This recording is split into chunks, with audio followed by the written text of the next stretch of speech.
하나님 말씀 보겠습니다. 오늘 이 밤에 하나님께서 우리에게 주시는 말씀은 시편 23편 1절로 6절까지의 말씀입니다. 시편 23편 1절로 6절까지의 말씀, 우리 다 찾으신 줄 알고 함께 봉독하겠습니다. 여호와는 나의 목자시니 내게 부족함이 없으리로다. 그가 나를 푸른 풀밭에 누이시며 쉴만한 물가로 인도하시는도다.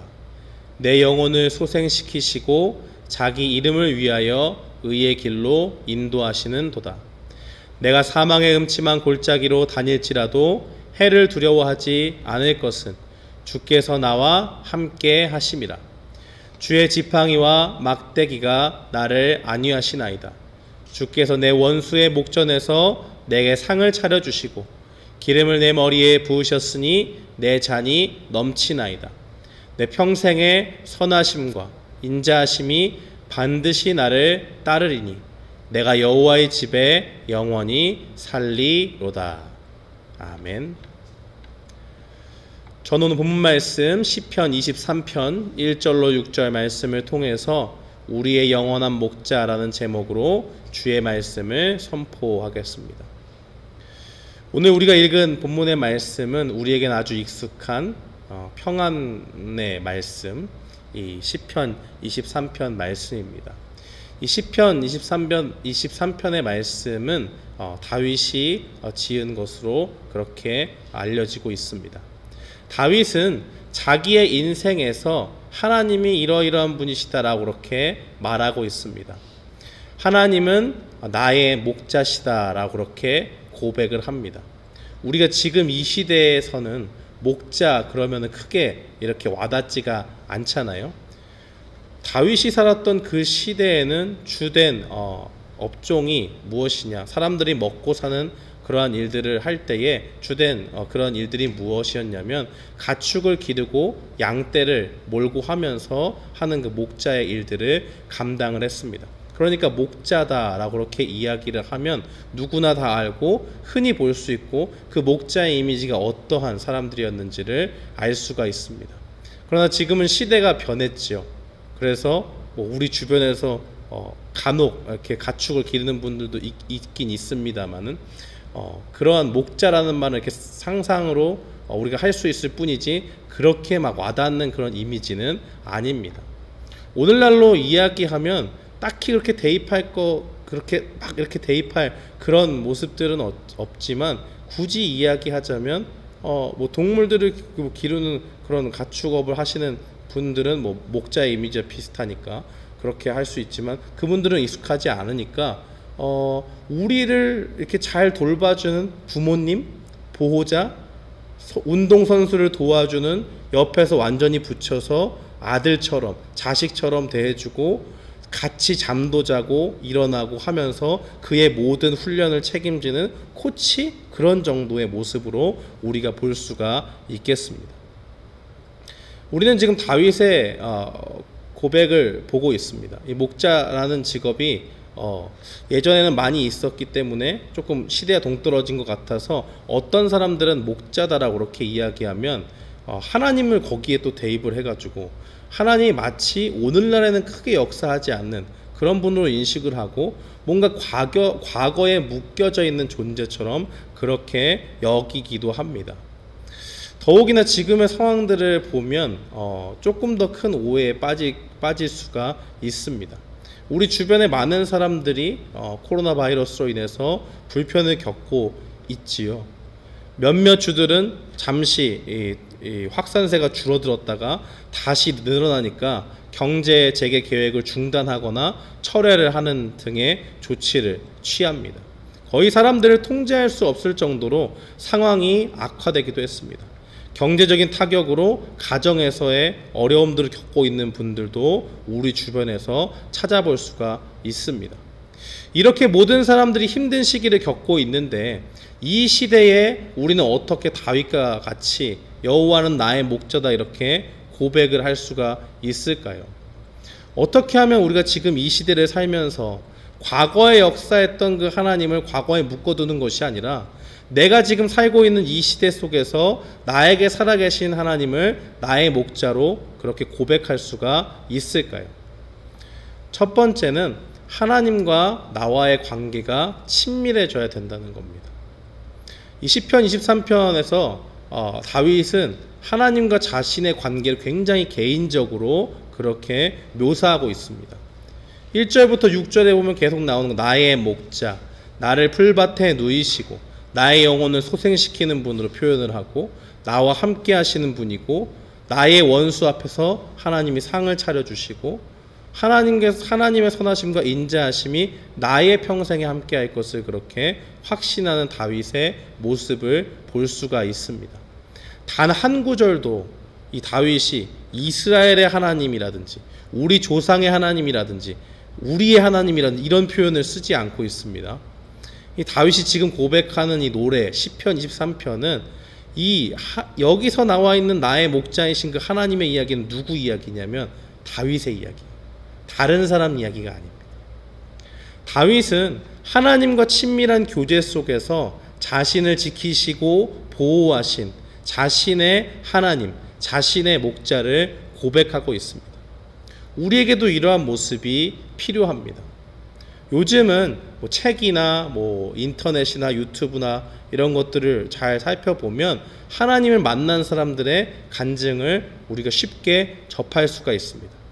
어떤 사람은 하나님을 만나서 사도 바울과 같이 급격한 인생의 변화를 겪습니다. 이게 일반적이지 않지만 정말 드문 케이스지만 하루아침에 인생이 달라지고 하는 그러한 모습들을 이야기하고 간증하는 것을 보게 됩니다. 선교지에서는 하나님을 믿지 않고 대적하는 그 대적자였던 사람이 환상을 통해서 주님을 만나서 변화된 삶을 살기도 합니다. 정말 놀라운 일들이죠. 어떤 사람들은 정말 죽을 병에 걸렸다가 하나님이 그의 기도를 들으시고 응답을 받고 새로운 삶을 살기도 합니다. 여러 가지 이 밖에 여러 가지 하나님의 그 다양하신 일하심을 겪는 개개인의 사람들이 있고 우리는 그 사람들의 이야기를 다양한 매체를 통해서 들을 수가 있습니다. 다 대단하고 놀라운 일이고 하나님을 찬양할 만한 일이지만 이 모든 이야기의 공통점은 무엇이냐? 다른 사람의 얘기예요. 다른 사람들의 이야기입니다. 내 얘기가 아니에요. 어쩌면 이런 이야기를 들으면 우리는 힘이 날 때도 있습니다. 야, 하나님이 저렇게 역사하셔서 정말 우리가 알지 못하는 정말 크고 그 놀라운 역사를 행하시는구나 라고 할 수도 있지만 또 반대로 어떤 경우는 힘이 빠지는 경우도 있습니다.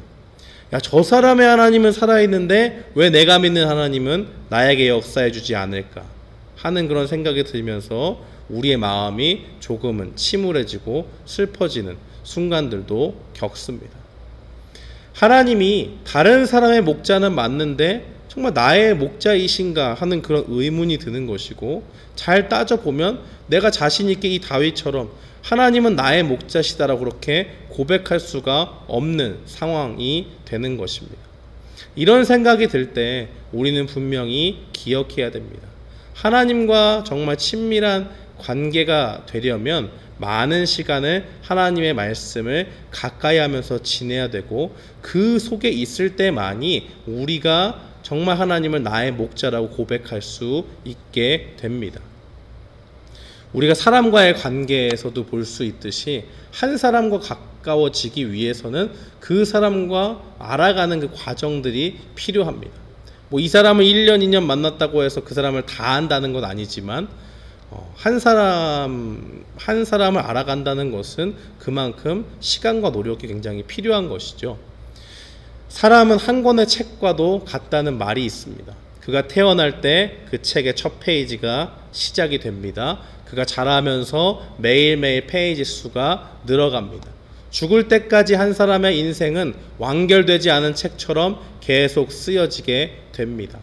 그런데 이 사람을 한순간에 이해하고 그 사람과 정말 친밀한 관계로 단숨에 나아갈 수가 있을까요? 불가능한 일입니다. 누가 봐도 어려운 것이죠. 하나님과 우리의 관계도 다르지 않습니다. 하나님은 우리와 늘 함께하고 싶어 하십니다. 무엇보다도 우리가 하나님의 마음을 알고 정말 그분의 뜻대로 살기 원하십니다. 하나님은 그러한 마음을 담아서 우리에게 성경, 하나님의 말씀을 주셨습니다. 기록된 그 하나님의 말씀을 통해서 하나님이 어떠한 분인지 깨닫고 하나님의 뜻 안에서 사는 것이 얼마나 기쁘고 즐거운 일인지를 우리에게 알게 해주시려고 그 말씀을 우리에게 주셨습니다. 다윗은 이 하나님의 말씀을 가리켜서 시편 19편 10절에 이렇게 증거합니다. 금 곧 많은 순금보다 더 사모할 것이며 꿀과 송이꿀보다 더 달도다. 꿀은 한번 이렇게 먹으면 달아서 입에 그 감도는 맛이 있으니까 자꾸 이 사람을 끌어당기는 맛이 있지 않습니까? 사람들이 그 단맛을 못 잊으니까 계속 이렇게 어린아이들은 계속 달라고 하고 하는 그런 것들을 봅니다. 그런데 다윗은 정말 값어치가 많은 그 금보다도 이 달콤한 꿀보다도 더 중요한 게 누구냐? 바로 하나님이고 그 하나님께서 주신 그 말씀이라고 그렇게 이야기를 합니다. 다윗도 우리처럼 성경을 읽을 때 처음에 어떤 말씀인지 몰라서 뭐 졸기도 했을 수도 있고 지루했을 수도 있을지 모르겠습니다. 그런데 자꾸 하나님의 말씀을 읽고 하나님의 뜻을 구하고 하나님과 늘 가까이 하면서 교제하니까 어느 순간에 깨달은 것이 있습니다. 다윗은 자기 생각에 자기가 양떼를 돌보고 있기 때문에 이 다윗만 양떼를 돌보고 있는 목자인 줄 알았습니다. 그런데 가만히 생각해 보니까 자신은 정말 양같이 어리석고 연약하고 그런 자신을 돌보시는 참된 목자가 하나님이시라는 것을 깨닫게 됩니다. 그 깨달음 가운데서 다윗의 고백이 여호와는 나의 목자시다 라고 그렇게 말하는 것입니다. 다윗은 자신은 양떼를 돌보면서 놓치는 부분도 많고 가끔은 졸면서 이 양떼를 온전히 돌보지 못한다는 걸 알아요. 그러나 하나님의 돌보심은 완전하다는 것을 알게 됩니다. 하나님의 돌보심은 빈틈이 없습니다. 그의 돌보심이 얼마나 완벽한지 2절 말씀은 우리에게 알려줍니다. 하나님은 이 다윗을 푸른 초장에 누이세요. 이 양들이 눕는다고 하는 것은 굉장히 어려운 일이라고 합니다. 왜 그러냐 했더니 기본적으로 초식동물이잖아요. 그러니까 이 약육강식의 세계에서 자기가 최하위에 있다고 생각을 하고 마음대로 누울 수가 없어요. 불안하니까. 그러니까 눕는다고 하는 것은 정말로 이 맹수의 공격을 받지 않을 때, 정말 그가 배가 불러가지고 완전한 평안을 느낄 때만 비로소 눕는 게 양의 모습입니다. 그렇기 때문에 이 다윗을 이끄셔서 푸른 초장에 누이시는 하나님, 그 다윗의 목자 되신 하나님은 정말 이 양들에게 가장 완벽하고 필요한 그 모든 것을 갖춘 그곳에 이 다윗을 끌어다 놓는다는 것을 보게 됩니다. 어떤 사람들이 이 성경의 땅이 궁금해가지고 이 베들레헴과 레바논에서 실제로 생활을 했다고 그래요. 그래서 거기서 한 30번 겨울을 났으니까 30년을 산 거죠. 그러면서 그가 깨달은 것은 무엇이냐? 푸른 초장이 참 귀한 거구나라는 것을 깨달았다고 합니다. 왜냐하면 보니까 1년이 이렇게 있으면 1년 중에 이 땅이 푸릇푸릇해가지고 거기서 양이 그것을 먹는 것은 고작 3개월밖에 되지 않는다고 해요. 그럼 나머지 7개월은 어떻게 지냅니까? 굶기는 게 아니잖아요. 푸른 초장 아니더라도 그냥 좀 시들고 안 좋은 풀이라도 대충 먹고 지내는 겁니다. 그러니까 이 양들에게 정말 누워서 쉴 수 있는 푸른 초장이 있고 또 마음껏 뛰놀면서 그간에서 평안을 누릴 수 있는 그러한 곳은 이상향에 가깝다는 것이죠. 이 양은 또 굉장히 까다로운 게 흐르는 물을 마시지 못한다고 그래요. 그러니까 잔잔한 물가로 하나님이 인도하시는 그 목자라고 다윗이 고백하지 않습니까? 그러니까 정말 이 모든 세 박자가 푸른 초장도 있고 정말 누울 만큼 안전하고 그 잔잔한 물이 있어서 자유롭게 마실 수 있는 그러한 모든 것을 갖춘다고 하는 것은 이 세상에서는 찾기가 굉장히 힘든 것이죠. 그렇지만 지금 다윗이 고백하고 있는 것은 하나님이 나의 목자신데 어떻게 나를 완벽하게 인도하시는 목자가 되시느냐? 완벽한 평안을 양에게 제공하시는 그 목자, 그분이 바로 하나님이다라고 그렇게 이야기를 합니다. 시편 4편 8절은 다윗이 하나님을 향해서 이렇게 고백을 합니다. 내가 평안히 눕고 자기도 하리니 나를 안전하게 하시는 이는 오직 여호와이시니이다. 하나님이 나의 목자라고 확신을 하는 것이고, 이보다 더 좋은 목자는 있을 수 없다라는 것을 분명히 고백합니다.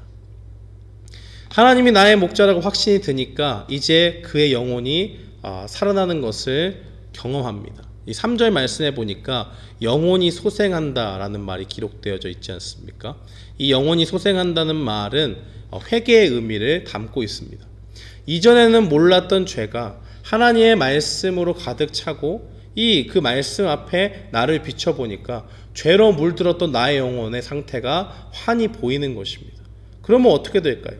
우리가 하나님 앞에 살고 있기 때문에, 다윗이 지금 하나님의 면전에 있기 때문에 그는 하나님 앞에 회개하고 나의 모든 더러운 것들을 하나님께서 깨끗하게 해주시기를 위해서 기도하지 않겠습니까?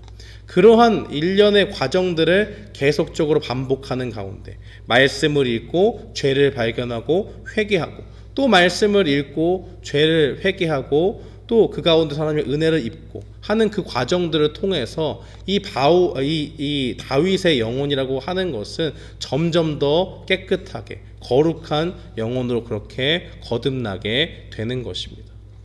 하나님의 그 진노 앞에서 죄로 인해 죽을 수밖에 없던 그 영혼이 이제는 하나님이 주시는 양식을 먹고 마르지 않는 샘물과 같은 그 생명수를 공급받음으로 인해서 하나님의 말씀 가운데 그 영혼이 살아나게 되는 것입니다.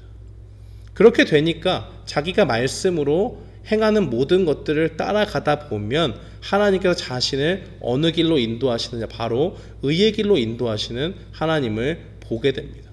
그의 마음에서 점점 죄는 멀어지고 싫어하고 하나님이 그 죄를 가증히 여기시듯 그도 똑같이 그 마음을 품게 됩니다. 오직 하나님의 말씀에 순종하는, 하나님만 의지하는 사람으로 살게 만드시는 것입니다. 이렇게 말씀을 늘 가까이 하고 주님과 함께 했던 다윗의 고백은 당연합니다. 개인적인 친밀함 속에서 말씀을 붙잡고 날마다 하나님과 교제하는 그 가운데서 그의 삶을 이끄시고 인도하시는 목자, 나의 목자라고 고백할 수 있는 분은 바로 하나님밖에 없다는 것입니다. 사랑하는 성도 여러분, 더 이상 우리가 다른 사람의 하나님이 아니라 나에게 역사하시는 그 하나님을 경험하고 싶으십니까? 그 사람들이 너무 부러워서 나도 정말 저런 하나님 고백해봤으면 좋겠다라는 그런 안타까움이 있습니까?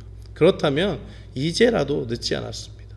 나의 삶을 돌아보시고 인도하시는 완벽한 나의 목자가 되시는 그 주님을 찬양하고 싶으시다면 하나님과 친밀해지기를 힘쓰십시오. 하나님의 말씀을 가까이 하고 정말 그 말씀이 송이꿀보다 더 달다라는 그 마음 가운데 하나님과 늘 교제하는 그러한 우리 모두가 되어야 될 줄 믿습니다. 이렇게 우리가 하나님의 말씀을 가까이 하고 하나님과 친밀해진다면 우리에게 얻는 유익이 무엇이 있을까요? 이것이 오늘 말씀을 통해서 기억해야 될 두 번째 포인트입니다. 하나님과 정말 친밀해지면 어떤 유익이 있습니까? 어떤 유익이 있냐면 바로 고난 중에 건지시는 하나님을 확신하게 됩니다. 듣고 그냥 고난 중에 건지시겠지 이런 게 아니에요. 건지실까 하는 것도 아니고 확실히 건지신다라는 확신 가운데 나아갑니다. 다윗은 자기 양떼를 지키는 목자였습니다. 이 3절 말씀은 이 영혼을 소생케 한다라는 의미가 회개의 의미를 담고 있다고 말씀드리지 않았습니까? 그것은 영적인 회개뿐만이 아니고 실제로 지쳐있는 그 영혼에게 힘을 주는 그러한 것을 동시에 뜻하기도 합니다. 양떼를 지키는 목자는 밤새 양들과 함께 있어야 돼요. 목자는 그저 가만히 곁에 서서 그냥 있지 않지 않습니까? 부지런히 주위를 살피겠죠. 왜냐하면 밤이 되면 또 맹수들이 나타나서 양떼들을 공격할 수 있지 않습니까? 그들이 나타나게 되면 그들과 맞서 싸워야 되는 것이 바로 목자의 사명이죠. 다윗이라고 처음부터 맹수들이 무섭지 않았겠습니까? 뭐 야생 동물들로부터 양떼를 지키는 게 자칫하면 생명을 잃을 수도 있는 위험한 일입니다. 그의 고백에 의하면 사자도 만나고 곰도 만났다 그랬잖아요. 다윗의 상황은 절박한 거예요. 당장 자기 자신도 죽을 수 있는 상황이고 양도 잃을 수 있는 상황입니다. 맹수가 달려들면 아무리 완벽하게 해도 한순간 실수를 잠깐 하게 되면 자기 몸이 크게 상하든지 양을 잃든지 목숨을 잃든지 하는 그런 절체절명의 위기 순간이 다가온다는 것입니다. 그 순간에 다윗은 이 맹수들과 싸우면서 하나님을 의지했습니다. 나의 목자이신 하나님을 바라보는 겁니다. 그랬더니 하나님이 그들을 쫓아주시는 그 은혜를 체험합니다.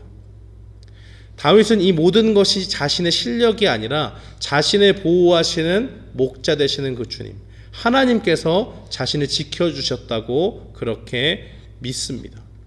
사무엘상 17장 37절에 이 믿음이 잘 드러나 있습니다.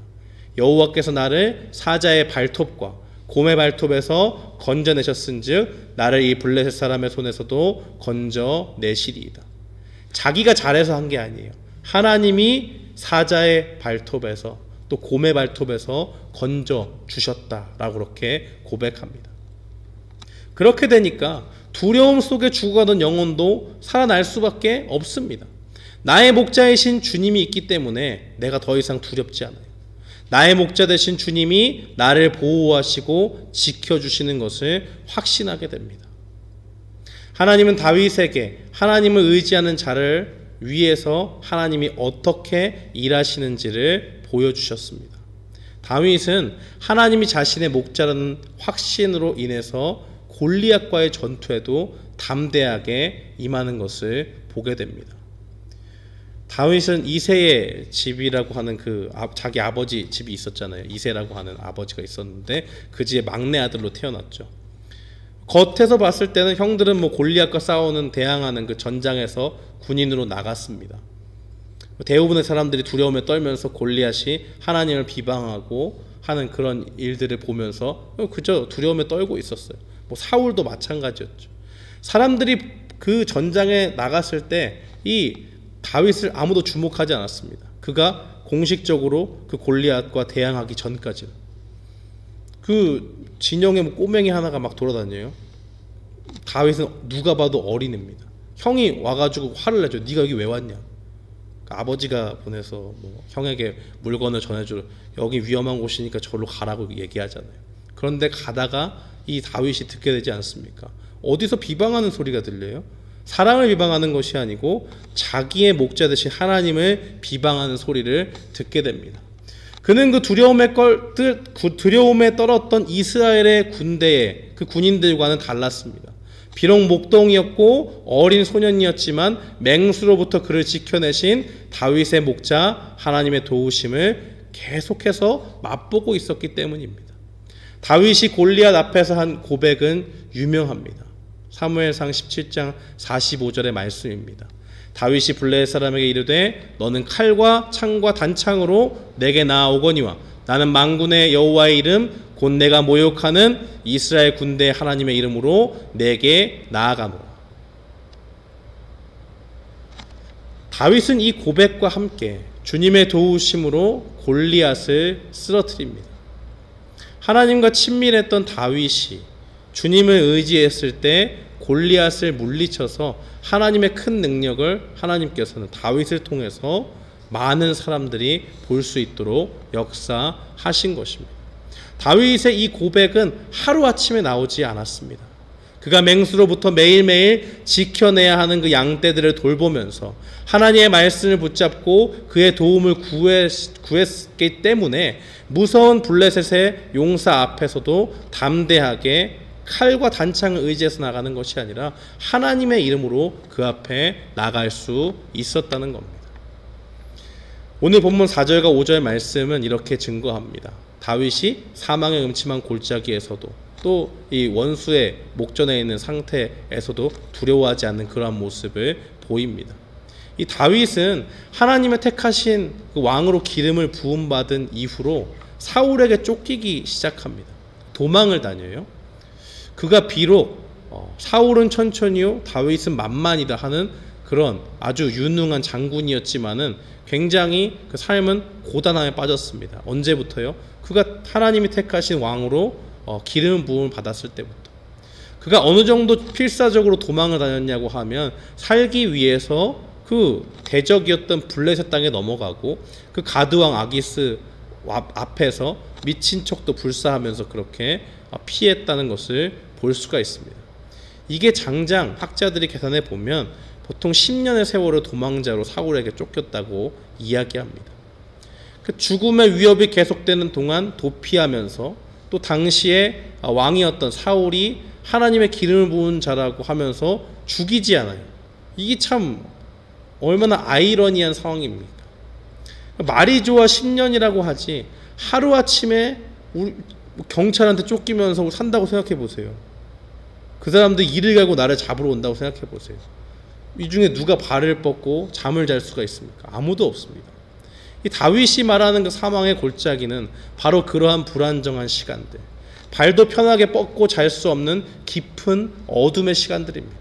마치 오늘날로 얘기하면 하루하루 직장을 나가지만 언제 회사에 해고 통보가 날아올지 모르는 그러한 불안한 인생, 밖을 돌아다니면서 혹시 바이러스에 걸리지 않을까 하는 그런 두려움에 떠는 불안한 마음들, 곧 시작되는 학기를 앞두고 자녀들의 바이러스에 걸리면 어떡하나 하는 그런 불안한 마음을 가진 분들, 이 모든 분들이 바로 지금 이 시대에 사망의 골짜기를 걷는 분들입니다. 불안한 시대입니다. 두려움의 시대입니다. 이 불안한 시대의 환경 속에서 하나님은 다윗을 통해 우리에게 말씀하십니다. 다윗이 그 생명의 위태로운 순간순간들을 넘기고 할 수 있었던 것은 바로 그의 목자 하나님이 일했기 때문이다 라고 그렇게 말씀하십니다. 그리고 우리에게 말씀하시죠. 내가 오늘 너의 든든한 목자가 되어 주겠다라고 말씀하십니다. 다윗은 하나님과 가까워질수록 자신의 고난 중에 건지시는 하나님을 바라볼 수 있었습니다. 사망의 골짜기를 지나도 지금 당장 죽을 수밖에 없는 그 골짜기에 내몰려도 그는 두려워하지 않습니다. 왜냐하면 그에게는 완벽한 목자, 자기를 케어해 줄 수 있는 최상의 선택, 하나님이 그와 함께 하시기 때문입니다. 이 다윗이 어느 정도로 하나님을 신뢰하냐라고 이야기할 때 5절 말씀해 보니까 주님께서 원수들이 보는 앞에서 내가 식탁을 차려준다라고 그렇게 이야기합니다. 이게 잔치의 이미지가 있어요. 생각해 보세요. 전쟁은 놀이터가 아닙니다. 적과 대치하고 있는 상황에서 한순간의 방심이 모든 걸 잃게 할 수 있는 그러한 긴장이 감도는 곳입니다. 다윗은 그 순간에도 하나님이 적군들 앞에서 다윗에게 상을 차려준다 그렇게 이야기를 합니다. 그런 표현을 써요. 이 적들 앞에서 밥을 먹는 것조차도 별로 상상하기 힘든 그런 일인데 상을 차려서 밥을 먹는다고 하는 건 정말 꿈도 꾸기 힘든 일입니다. 우리가 기드온 시대 때 하나님이 그와 함께한 300용사를 뽑으려고 할 때 어떻게 뽑으셨습니까? 마지막에 시험한 것이 물을 어떻게 마시는가를 보지 않습니까? 물을 먹을 때 동물처럼 핥아 먹는 사람 남기고 무릎을 꿇고 먹은 사람 돌려보냅니다. 왜 그렇습니까? 무릎을 꿇는 순간 방심하고 죽을 수 있어요. 전장이라는 곳이 그런 곳입니다. 군인은 언제나 사방을 살피면서 적들이 언제 쳐들어올지 모르는 것을 방비하고 경계를 항상 해야 되는 사람들입니다. 그런데 이런 분위기에서 적과 대치를 하면서 그들이 보는 앞에서 상을 차려서 먹는다? 누구나 다 정신이 이상한 사람이라고, 말도 안 되는 얘기라고 할 겁니다. 그런데 이해할 수 없고 상상할 수도 없는 일을 누가 하십니까? 다윗의 목자이신 하나님이 하신다고 그렇게 말합니다. 이것을 어떻게 이해할 수 있을까요? 하나님은 정말 자기 양떼를 완벽하게 보호해 주시는 분이라는 것을 다윗은 표현하는 겁니다. 적들이 머리를 잘 짜가지고 기습을 하던 전략을 쓰던 소용이 없습니다. 왜요? 그만큼 나의 목자는 견고해요. 무너뜨릴 수 없는 성과 같습니다.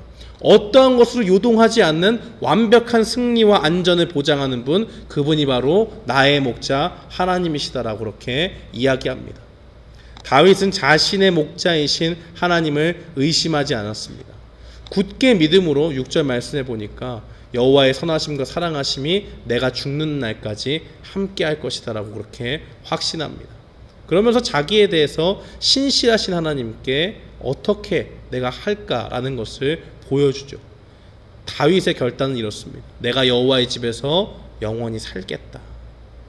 하나님의 집 성전에서 주님을 예배하고 늘 주님 앞에 살기로 결단하는 다윗의 고백입니다. 가장 완전한 목자가 여기에 있고 그분이 나의 목자가 되어주시기 때문에 나는 그 곁을 떠날 마음이 없다라고 분명히 이야기하는 것입니다. 사랑하는 성도 여러분, 우리의 고백이 바로 다윗의 고백이 되어야 될 줄 믿습니다.